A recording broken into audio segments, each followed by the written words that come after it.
Now, B-segment SUVs are generally very exciting news indeed, but none are perhaps quite as exciting as the new Chery Omoda 5, because this not only marks the reintroduction of Chery to our market, but at 118,000 ringgit for this flagship model and only 109,000 ringgit for the base model, this puts it at a very competitive price, undercutting the Toyota Corolla Cross, the Honda HR-V, and only just slightly coming in above the Proton X50. With a 1.5-litre turbocharged 4-cylinder up front, a CVT gearbox and front-wheel drive, is this now the B-segment SUV to watch?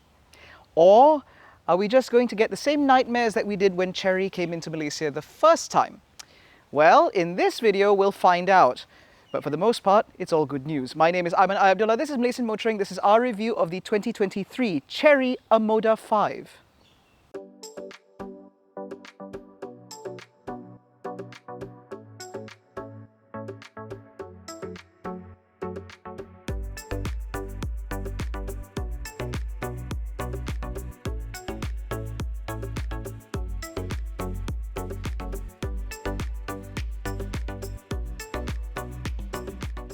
Now, before I get onto the design, I need to give you a little bit of a backstory about Chery, because obviously this is not the first time this brand has entered Malaysia.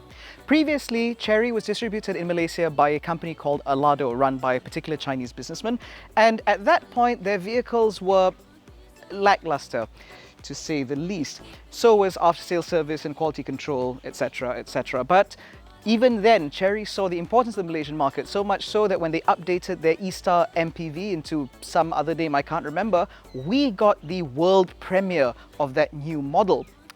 This time, however, things are a bit different because there is no more distributor. Instead, Chery Malaysia is a wholly owned subsidiary of Chery China, because again, they see the importance of the Malaysian market, and more importantly, every new Chery model will be built in Kulim. Yes, this is CKD from the get-go, no CBU here. As a result, it does mean that Chery is far more committed to the Malaysian market and therefore its Malaysian customers than ever before, which goes some way into making things a little bit more confidence-inspiring. But now, onto the design. The Omoda 5 is, well, Omoda is actually a sub-brand for Chery, but the Omoda sub-brand is designed to appeal to a slightly younger audience, which is why this Omoda 5 wears a very striking face. You have these dual-tier headlights with the daytime running lights as well as the indicators up here. You have full LED headlights, LED fog lights, LED high beams, all nestled down here. And of course, the pièce de résistance is this massive frameless grille dotted with actual diamond-shaped chrome pins. This is not like Mercedes-Benz little dots. No, no, no. These are multifaceted, which catch the light in very interesting ways. Now, because this is the H model, which is the flagship, H stands for honor, if I'm not mistaken, you do get quite a few red accents. You get red accents on the lower valance, you get red accents on the wing mirrors, you get a slight red accent on the rear spoiler, as well as in the wheels. Now, if you were to get the lower end variant at 109,000 ringgit, everything looks the same, you just miss out on those red bits. And for this particular white car, you also get a two-tone design where you have white on the bottom and black on the top, but other colors don't get that. Now, visually, the Omoda 5 looks like a larger car. In fact, in a car park, it looks like it's something that would compete against, say, the Proton X70 or the Honda CR-V. But that is just visual trickery, because dimensionally, it's actually not that far off from what you get from a Honda HR-V or a Proton X50. It does, however, dwarf the Mazda CX-3. Now, from the side, again, you can see a lot of that complex surface play, and there's a little bit more red down there, which I forgot. Now, these wheels are 18-inch as standard. Both models get 18-inch alloy wheels, and you can see the red accents there. You get this coupe-like roofline with a very gentle taper down to the rear to give it a slightly more athletic stance. You also get these very pronounced shoulder lines, which this Fly seems to like quite a bit. And as you can see from this angle, it's got very sharp points everywhere, again, to increase sort of the visual mass and the presence on the road. Now, one thing that I will mention that I don't like is the fact that while this car does come with keyless entry, the sensor point is only on the driver's side. However, this is negated by the fact that this car comes with a proximity key, which means as you walk up to the car will unlock, and as you walk away, the car will lock itself. This is especially helpful given the fact that when the car locks and unlocks, the lights do a little bit of a dance, both at the rear and at the front, which means you can actually enjoy a little bit of visual trickery. At the rear, you'll find this very Lexus-like tail light, although unfortunately there is no light bar. However, these bars in here actually animate in and of themselves when you lock and unlock the car, like I mentioned earlier, in addition to the scrolling indicator, which I do find quite nice. Now, that sloping tailgate, as you can see here, means that it's got a very sharp point, kind of like the Toyota Harrier. And down here, you'll find a couple of fake exhaust pipes on either end. The actual exhaust pipes lie underneath the bumper, and there are actually dual exhausts. They just don't come out on the bumper. Now, the thing about the Omoda 5 is because it does have decent overhangs front and rear, it does mean that you have a pretty good amount of rear storage space. So back here, you will find certainly more space than in the Proton X50, although it is a little bit less than what you get from the Honda HR-V. But Mazda CX-3 owners will certainly enjoy the voluminous area back here. And if this is not enough, there is actually a little bit more space under here, kind of shallow, but it is usable. There is a 12-volt socket, and you will find a space-saver spare wheel underneath. The rear seats fold flat 60/40. And of course, there are ISOFIX mounts and so on and so forth. If I did want to nitpick, I will note the fact that this parcel shelf does not fit underneath the boot floor, which means if you want to remove it, you have to remove it altogether, and then you might lose it somewhere in the house. This car also does not come with a kick to open function. However, because of that proximity key, it does mean that if you stand back here long enough, the boot will open by itself, which certainly helps if your hands are full, so that way you don't have to do the stupid kick motion. Helpful, eh? Inside, the Omoda 5 feels like a much more expensive car. This is largely to do with the fact that this interior design is certainly very expressive. You have these two digital screens ahead of you, the one on the left replete with Apple CarPlay and Android Auto, the one on the right with multiple themes for you to choose from. In addition to that, all the materials in here do feel relatively upmarket for the price. For example, the dash top is a nice rubberized plastic. This center console feels very solid indeed, even though there is a little bit of cracking and creaking from the bits of trim here. You get these sway line pads in order for you to put your phone. The one on the left comes replete with a fast Qi wireless charger, although if that's not enough, down here you will find a USB-C, USB-A and a 12-volt socket, which provides more than enough power for most of your needs. The other thing that you'll notice is that this gear selector, being electronic, certainly looks like a more upmarket item. In fact, it falls in hand very nicely indeed. Nicer, in fact, than what you get from Volkswagen or Porsche, which is certainly a nice thing indeed. And you will find some Mercedes-Benz-like elements in here, such as the start-stop button, as well as the controls for the mirrors, the lock and unlock, as well as the windows. Again, all of this feels very nice. Up ahead, I find something very similar to Kia, with this nice silver piece of trim going all the way around with gloss black buttons on the steering wheel. This is not so nice because obviously using these a lot will leave smudges, but it's better than nothing, and the Chery script in the middle certainly looks very upmarket indeed. You get a couple of cup holders here. You get a glove box, which is cooled, mind you, running off the air conditioner, which means that you can keep items in here relatively cool. You have a relatively large bin up here, and these seats are something in and of themselves. They are two-piece seats, so you don't have an adjustable headrest, but they are very comfortable, and it even comes with lumbar support for the driver. There's no memory functionality, but it makes up for that by offering seat ventilation, a very, very useful feature in our market. Other nice to haves are like this sunroof, as well as the ambient lighting system in here, which offers a plethora of colors, not just presets. You can set it to any color you want, any brightness, and you can even set it to pulse with the music. Speaking of which, audio in here is provided by an 8-speaker Sony audio system, which is very good for the class. It's not exactly class leading, it's not the best audio system you'll ever find in a car, but at 118,000 ringgit, this is certainly good enough. Now, sat here, ergonomics are pretty good. You can get this seat in a relatively comfortable position, although it is worth noting that this steering wheel does not really move that much. And because of the way it is adjustable, you will have to sit a little bit higher than usual. This is something that we found in other Chinese-based vehicles as well. If it is an SUV, they expect you to sit further up and enjoy the very nice view out, which I'm happy to report this car certainly has. Aiding that is this rather strange concave rear view mirror, which offers a very wide view so you can keep an eye on your rear passengers, but it does mean that depth perception does require a little bit of getting used to, but I can assure you after a couple of days it is very easy indeed. Air conditioning is settled automatically via a climate control system, dual zone of course, with aircon vents in the back. Now in the rear, you will find that quality remains very consistent with the front, although this is relatively hard touch plastic. Where you do touch, like these armrests are nice and soft.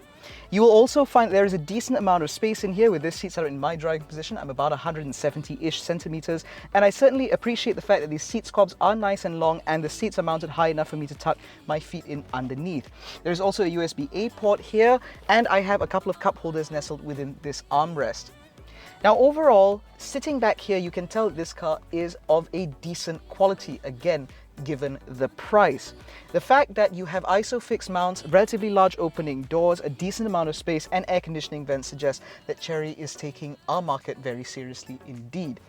Now, when I mentioned earlier about reliability and concerns with regards to this car, Chery is offering a standard 7-year, 160,000 kilometer warranty for these cars, which means that this is now a class-leading warranty coverage within the market.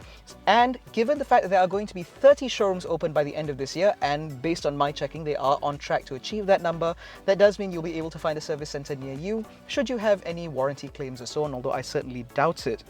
And as far as I'm concerned, the packaging in here seems good, the specification seems good, so does it all fall apart in the drive? The quick answer to that is, no it doesn't. Now, as I mentioned, under the bonnet there is a 1.5 litre 4-cylinder paired to a CVT automatic gearbox. Outputs are about 150 horsepower and 230 Newton meters of torque.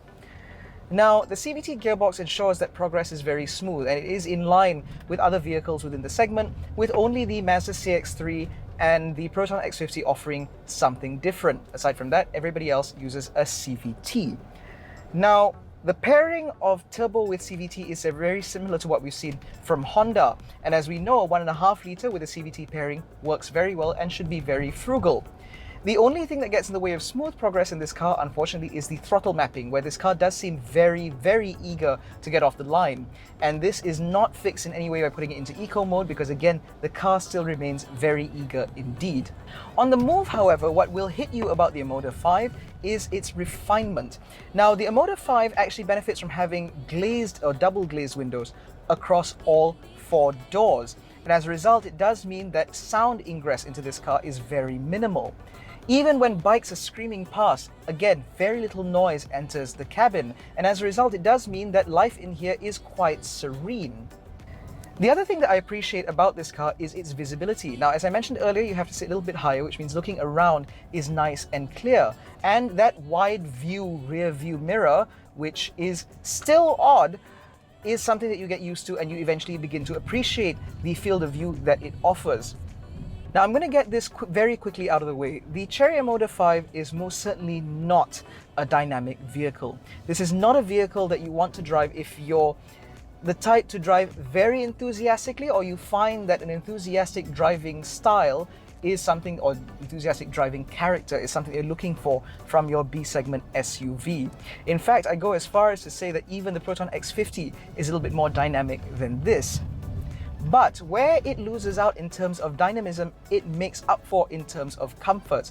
The seats in this car are very plush, and they are very soft, and they are very corseting, which I very, very much appreciate.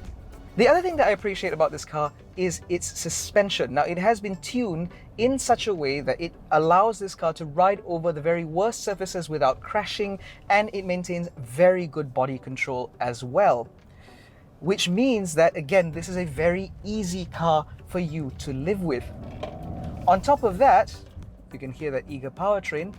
The steering wheel in this car is relatively light. Now, you can set it to sport, and you can do that separately from the drive modes, of which there are 3, eco, normal, and sport. And when you put it in sport, the steering wheel does weight up just a little bit, enough for someone like me, for example, to enjoy it. But in its regular setting, it is very, very light, which means town driving will be done relatively easily, although admittedly high-speed driving is slightly less confidence-inspiring. Making up for that, however, are the tires. Now, this car runs on GT Sport, if I recall correctly, and although they are a little bit noisier than I would have liked, they do provide a good amount of performance both in the dry and in the wet. Additionally, the ADAS system in this car also helps things massively.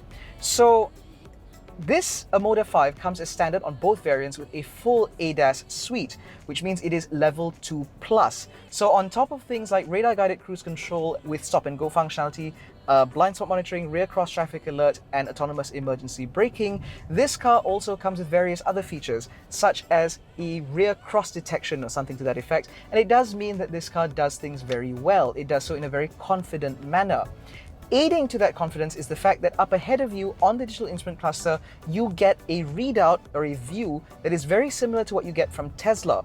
So you can see your own car, you can see the cars around you, it can differentiate between cars, trucks, and motorcycles, and it does mean that when you're using the ADAS system, you will know what the car sees.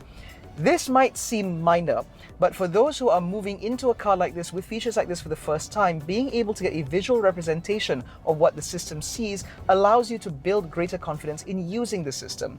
And as far as I'm concerned, it means that in traffic jams, I can almost completely rely on it. Although obviously you have to keep both hands on the wheel and your eyes up ahead and your feet ready to intervene at any time. Now, in terms of high-speed refinement, as I mentioned earlier, the wheels on this car, or the tires rather, are of a slightly harder compound, which means they last longer, but they do let in a little bit of noise. However, you will find that wind noise in this car is almost non-existent. Unless you are really pushing it well past the national speed limit, you will find that there is very little in terms of intrusion, and it does mean that passengers at the front and the rear will be very comfortable indeed. On top of that, as I mentioned earlier, the audio system in this car is pretty good, which means that you can cover great distances without much issue.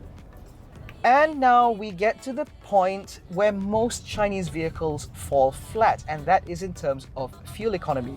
Now, a 1.5 litre turbocharged engine is not new. We've seen this from Haval, we've also seen this from Proton. And in both of those vehicles, the fuel consumption is less than stellar. But the Omoda 5 does seem to go some way in clawing back a little bit of pride for itself, because in this car, over the 350 odd kilometers that we've done so far, it is returning a very respectable 8.5 liters per 100 kilometers. Of course, this is not going to be nearly as good as the HRV Turbo, nor is it going to be as good as the HRV Hybrid or the Corolla Cross Hybrid for that matter, but it does run rings around the Proton X50. And as far as I'm concerned, this is a pretty decent number. Again, for the price, it does mean that it has some advantage over vehicles like the Mazda CX-3, where it's 2-litre NA, not the 1.5, but the 2-litre NA, for example, which provides similar-ish performance, would consume a bit more fuel with this manner of driving. So, clearly, aside from the dynamics, which is certainly not exactly very important for buyers in this segment, the Chery Omoda 5 holds up. And when you pair that with the 7-year standard warranty or the 10-year 1 million kilometer powertrain warranty available as a 2,000 ringgit option, it does mean that Chery has put in a good amount of effort to assuage concerns that buyers might have, not only for the Chery brand itself, but for a new brand as a whole.